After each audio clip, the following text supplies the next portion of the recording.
Shri Krishna Govinda Hare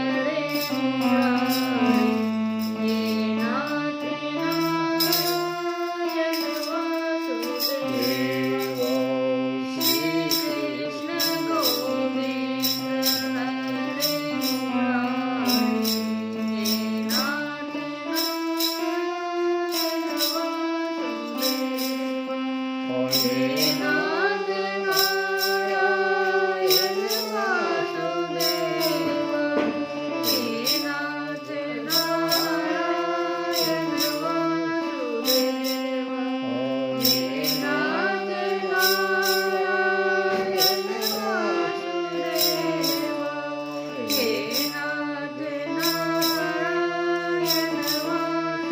Vasudeva Shri Krishna Govinda Hare Murari Nath Narayan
आज की कथा।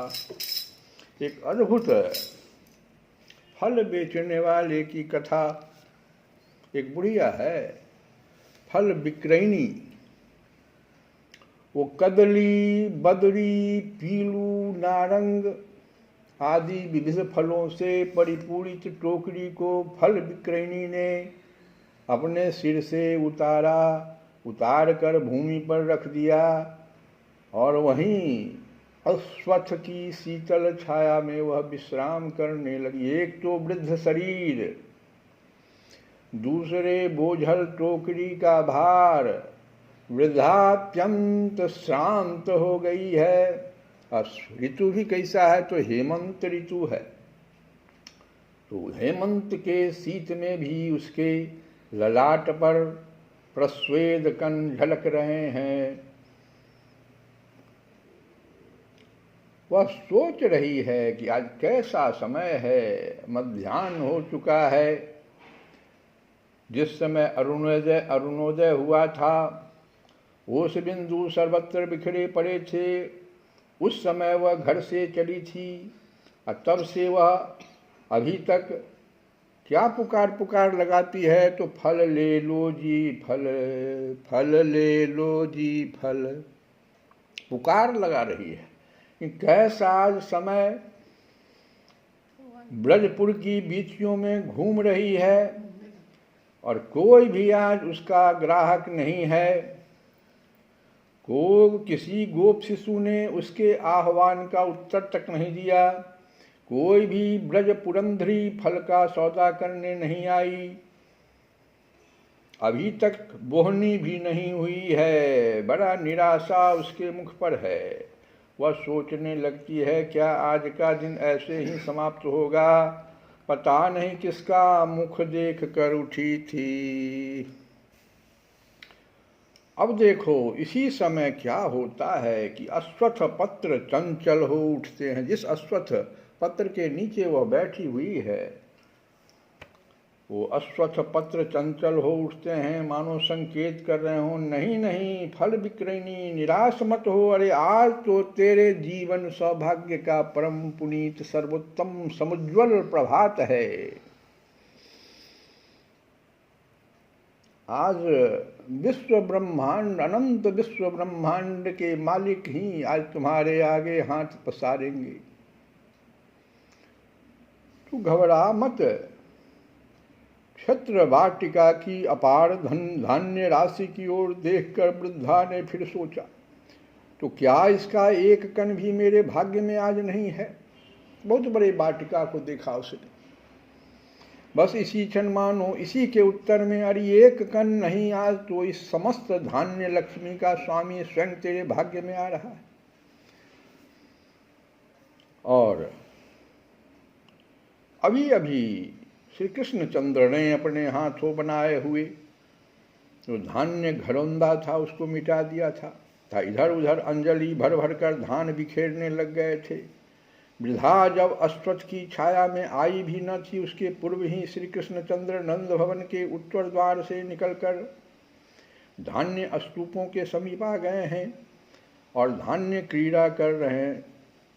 धान कटने के बाद जो धान्य का स्तूप बना देता है, उसी बीच में आ गए और धान्य क्रीड़ा कर रहे हैं। इस समय वे एकाकी आए, अकेले आए हैं। अवश्य ही दूर पर ब्रजरानी के द्वारा नियुक्त परिचारिकाएं छिपकर उनकी हर लीला को देख रही है, मनोहर बाल्य चेष्टा देख रही है। अब क्या है, फल विक्रयणी अपने चिर अभ्यस्त आकर्षण भरे स्वर विशेष के साथ पुनः पुकार उठी, फल ले लो जी फल, फल ले लो जी फल। तो श्री कृष्णचंद्र ने यह पुकार सुन ली। धान बिखेरना छोड़कर चंचल नेत्रों से जिधर से यह पुकार आई है उसी ओर वे देखने लगते हैं। इतने में फिर वही पुकार सुनाई पड़ती है, कोई फल ले लो जी फल, कोई फल ले लो।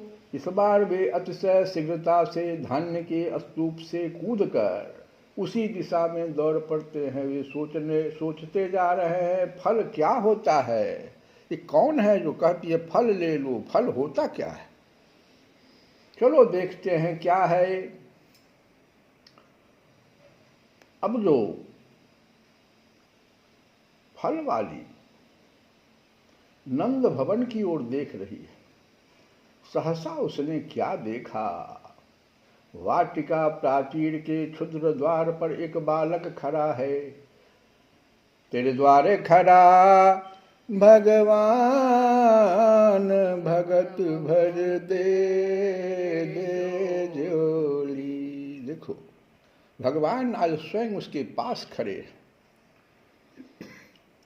उसके अंग प्रत्यंग से शोभा का निर्झर झर रहा है। इस बालक नव नीर वर्ण का है। बिथुड़ी अलकै रही मुख पर बिनही बयन सुभाई। देख कंजनी चंद के बस मधुप करत सहाई। सजल लोचन चारु नासा परम रुचिर बनाई। जुगल खंजन करत अविनति बिच कियो बनराई। अरुण अधरणी दशन झाई कहो उपमा थोरी। नीलपुट बिच मनो मोती धरे बंदन बोरी। सुभग बाल मुकुंद की छवि बरनी काप जाई। भ्रकुटि पर मसी बिंदु सोहें सक सूर न गाई, सक सूर न गाई। अब छवि देखकर फलवाली के नेत्र निमेष शून्य हो गए। कुछ क्षण के लिए वह सब कुछ भूल गई। जब बाह्य ज्ञान हुआ तो देखा हृदय अत्यंत वेग से स्पंदित हो रहा है, लेकिन अन्य अवयव चैतन्य विहीन हो गए, सर्वथा जड़ बन गए हैं।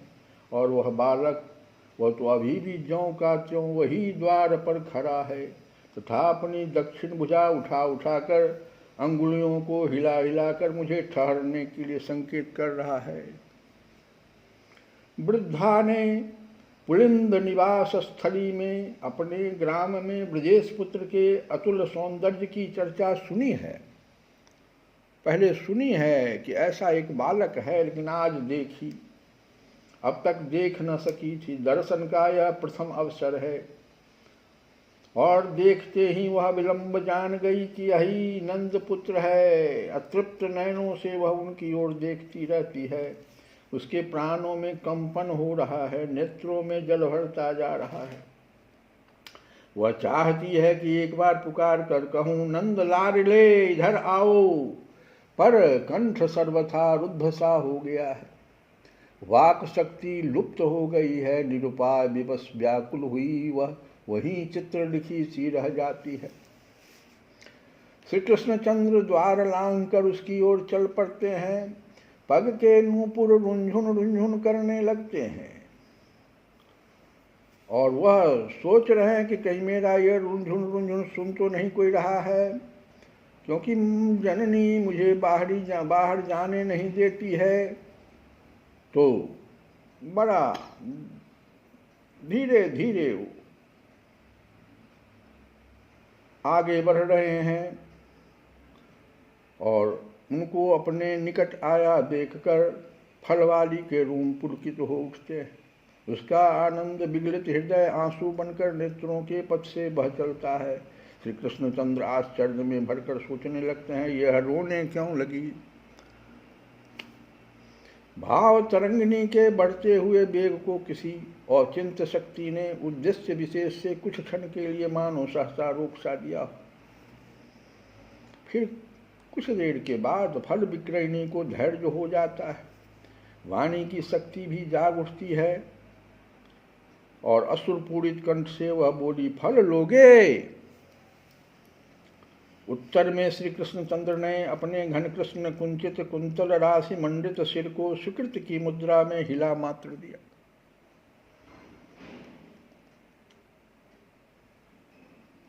फल की टोकरी को सिर पर उठा लिया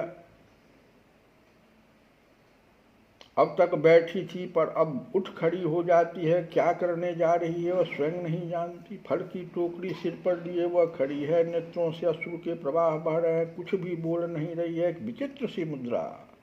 श्री कृष्णचंद्र की ओर दृष्टि लगाए, कभी कभी कुछ संकेत सा कर देती है। क्या कहना चाहती है कौन जाने। किंतु फल विक्रयणी की इस मुद्रा से बाल्य लीला रस मत श्री कृष्णचंद्र को संदेह होने लगता है कि कहीं यह फल लेकर जा तो नहीं रही है। पीले केले, पीले बेर, सरस पीलू, अरुण नारंग को टोकरी में सजा देखकर फल क्या वस्तु है वह तो वे जान ही गए हैं। साथ ही इन्हें लेने के लिए उनका मन पहले से भी अधिक लोलुप हो गया है। पर वह यदि चली गई तो फिर फल कैसे मिलेंगे। इसलिए श्री कृष्णचंद्र अतिशय अधीर कंठ से तुरंत पुकार उठते हैं, हरी मैं फल लूंगा, फल। जैसे किसी ने कर्णपुटों में अमृत उड़ेल दिया हो, प्राणों में दिव्याति दिव्य मधु की धारा बहा दी हो, इस प्रकार अनुभव करती हुई फल विक्रयणी ने श्री कृष्णचंद्र की यह सुमधुर बीना बिंदित ध्वनि सुनी। उसके अंतःस्थल में प्रवाहित भाव स्रोत स्वीनी का इस मधुधारा से संगम हो गया। यह मधुधारा सामान्य नहीं, अत्यंत गंभीर है। अभी अभी जो कल्लोलनी हिलोरे ले रही थी उसमें आवर्त उठ रहे थे, वे सब के सब श्री कृष्णचंद्र के मुखारबिंद से निश्चित इस मधुसुधा धारा में विलीन हो गए। फल विक्रयणी प्रकृतस्थ हो गई, समाधि से जागी हुई सी उसने सिर से फल की टोकरी उतार कर श्री कृष्णचंद्र के समीप रख दी। अभी भी उसके कानों में गूंज रही, अरे मैं फल लूंगा, सुना तूने। श्री कृष्णचंद्र पुनः उसी बीना बिंदित स्वर में बोल उठे, री सुनती नहीं, फल दे, मैं फल लूंगा।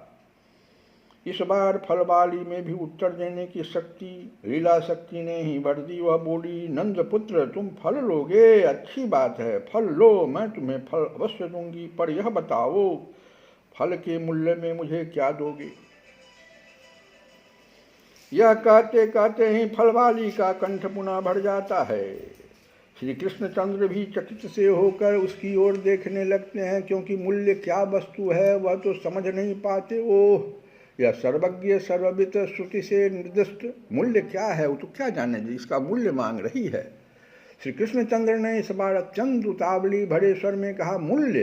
अरे मूल्य क्या होता है यह तो मैं जानता ही नहीं, तू फल तो मुझे दे। उत्तर में फल वाली ही उतनी ही शीघ्रता से बोल गई, नंद लाडले, कोई वस्तु लेने पर उसके बदले में कुछ देना होता है। ली हुई वस्तु के बदले में जो दी जाती है उसी को मूल्य कहते हैं। फलवाली ने कहा ही था कि श्री कृष्णचंद्र तुरंत बोल उठे, री तू कैसी बावली है। मेरी मैया मुझे प्रतिदिन विविध मिष्ठान, नवनीत एवं अनेक क्रीड़ा सामग्री देती है। गोपियाँ भी मुझे अनेकों वस्तु देती है, पर मैं तो उसके बदले कभी भी कुछ भी उन्हें नहीं देती, वे मांगती ही नहीं। तू क्यों मांग रही है? इतने लोग तो मुझे देते हैं, कोई कुछ नहीं मांगते। इतना कहकर श्री कृष्णचंद्र आशा भरी मुद्रा में फलवाली की ओर देखने लगते हैं। फलवाली के नेत्रों में आंसू छल छल करने लगता है। एक बार अपना सारा धैर्य बटोर कर वह श्री कृष्णचंद्र से पुनः कुछ कहना चाहती है, पर सामर्थ्य अब कहाँ है। हृदय का बांध टूट गया है, अश्रु प्रवाह भीतर निकल रहा है, वक्षस्थल आर्द्र हो गया है। बाल्य लीला बिहारी श्री कृष्णचंद्र एक बार पुनः विचार में पड़ गए। फलवाली की अनर्गल अश्रु धारिका का मन वे ढूंढने लगे, क्यों इतनी रो रही है? यह मूल्य के लिए ही रो रही है लगता है। बस फिर क्या था। यह विचार उदय होते ही वे छत्र वाटिका की ओर दौड़े और जो धान्य स्तूप के पास जा पहुँचे, अंगुलियों को जोड़कर उन्होंने अंजलि बनाई। उस अंजलि को धान से भरा तथा पुनः उसी बेग से फलवाली के समीप चल पड़े। उनकी दृष्टि फल विक्रयणी पर ही केंद्रित है और वे मानो सारे शरीर का बल लगाकर दौड़ रहे हैं कि जल्दी पहुँचे हम। इसी बीच में द्वार की सीमा पार करने से पूर्व ही बाल्य चपलता बस अंजलि शिथिल पड़ जाती है, छोटी छोटी सटी हुई अंगुलियां ढीली पड़ने लगती है, उनमें 2-4 छिद्र बन जाते हैं, सभी धान जितना भी धान लेके चले थे सब गिरने लगता है। आलिंद को पार करके जिस समय वे फल वाली के पास पहुंच जाते हैं, उस समय उनकी अंजलि में केवल 4-5 धान ही बचे रहते हैं। जब वे उसकी टोकरी में अपनी अंजलि खोलते हैं तब केवल एक ही धान टोकरी में गिरता है। अगर सब गिर जाता तो जुल्म हो जाता, क्योंकि एक वो दाना अवशिष्ट बच गया है। किंतु नंद नंदन को यह पता नहीं, वे तो अपनी जान में अंजलि भरकर धान ले आए हैं, इसलिए उत्कंठा पूरित स्वर में बोल उठते हैं, ले, मैं तो तेरे फल का मूल्य ले आया, या धान लेकर मुझे अब फल दे दे, सारा फल दे दे, मैं सब ले लूंगा। इधर फल वाली की ही विचित्र दशा है। जिस समय श्री कृष्ण धान लाने भीतर गए, दृष्टि से ओझल हुए, उस समय उसके प्राण निकलने से लगे। आह, ये नंद पुत्र चले गए, फल लिए बिना ही चले गए, मैं हतभाग्नि उन्हें फल न दे सकी। इस वेदना से उसका शरीर मन प्राण सब कुछ एक साथ जल उठता। यदि क्षण भर का विलंब और होता तो उसके प्राण निकल जाते, लेकिन फिर तुरंत ही भगवान को देखकर, उन्हें देखते ही बाहर निकलते हुए प्राण शरीर में लौट गए। सचमुच फल वाली ने नवजीवन पाया। अवश्य ही इस बार वह सहसा अत्यंत गंभीर हो गई है। आकुल प्राण सर्वथा अंतिम दशा को छूकर शेष सीमा को स्पर्श कर लौटे हैं। और तो क्या, अभी अभी हुई वेदना की स्मृति भी वह खो बैठी है। श्री कृष्णचंद्र की रिक्त अंजलि से गिरे हुए उस एक धान्य कण को वह चटपट अपने हाथ में उठा लेती है तथा उसे उनके सामने रखकर किंचित अस्फुट स्वर में कहती है, नंद लाडले मेरे, इतने फल का मूल्य क्या, धान का एक ही दाना है। श्री कृष्ण ने अब समझा कि धान तो उनकी अंजलि से कहीं पथ में ही गिर गए,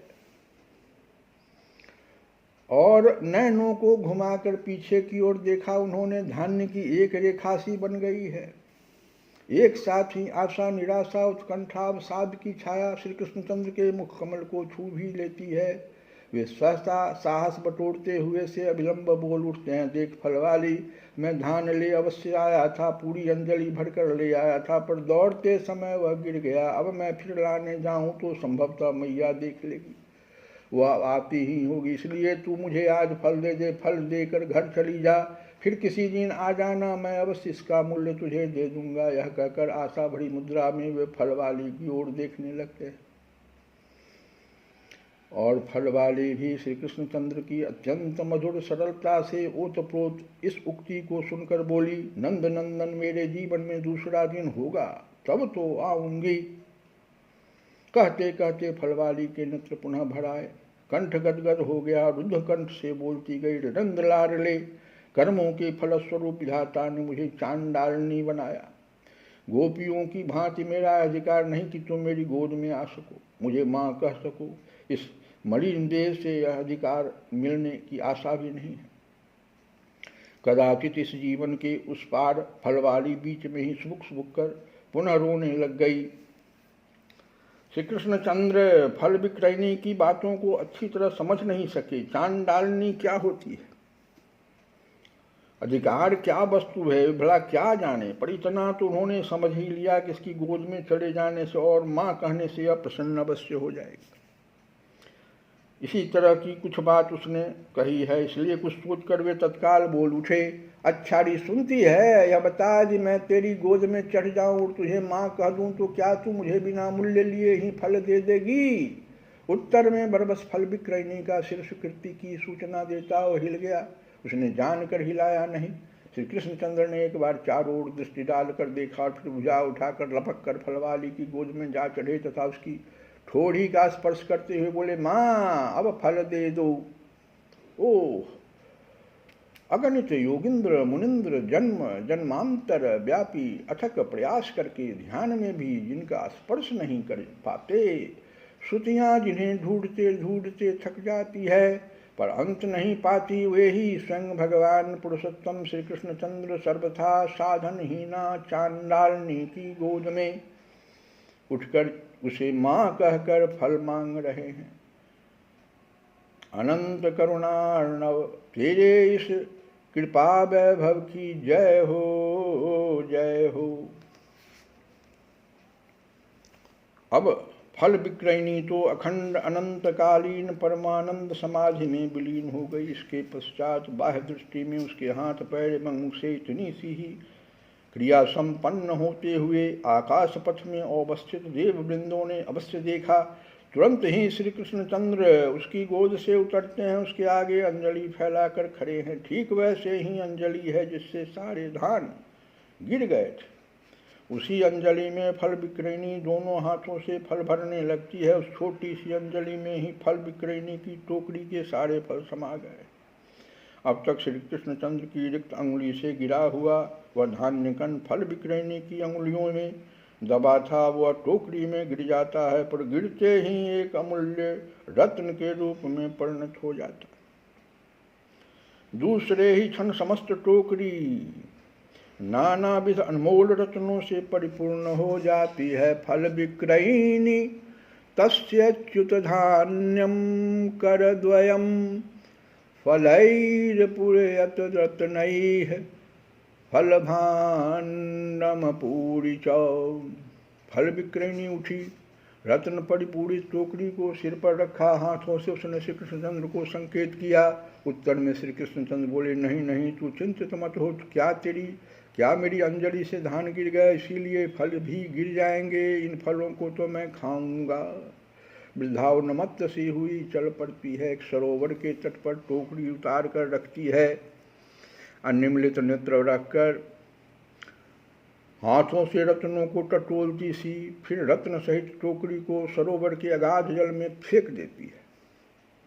निकटवर्ती एक गहन वन में प्रवेश कर जाती है। बस इससे आगे ब्रजपुर में वृंदावास में कहीं भी कभी भी किसी ने उस फल विक्रयणी को नहीं देखा।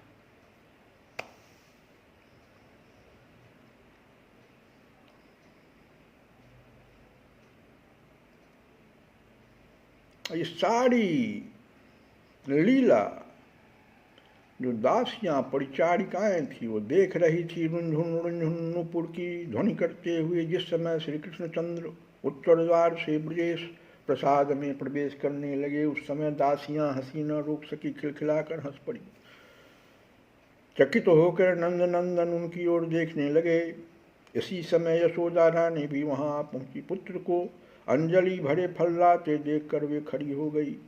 पास आने पर जननी ने अपने नीलमणि को गोद में उठा लिया। वह मुख चूम कर बोली, पुत्र कुत्र लब्धानि तानि मानि। मेरे लाल, तुमने इतने फल कहाँ पाए?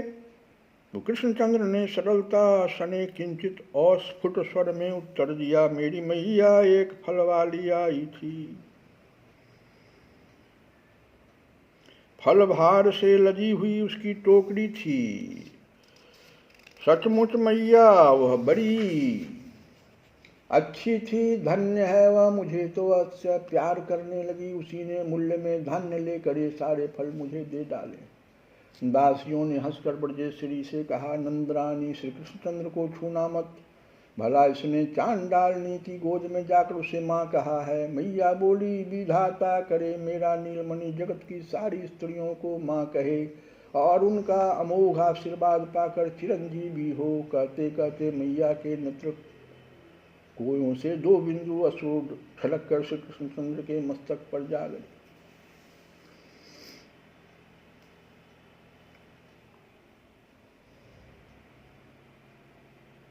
अद्भुत एक चितयों सजनी,